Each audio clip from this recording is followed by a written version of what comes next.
দেখো একটা নিরামিষ সবজি করেছি, কিরম করে করেছি দেখো। একটা নিরামিষ তরকারি করব। কালো জিরে ফোড়ন দেব, কাঁচা লঙ্কা, পুঁইয়ের ডাঁটা,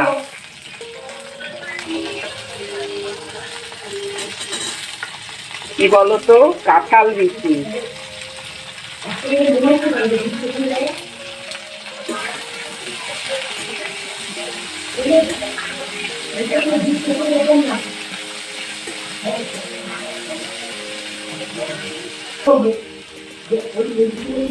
লবণ,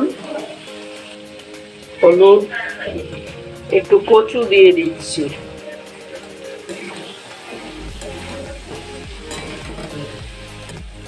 পটল, কুমড়ো, টমেটো।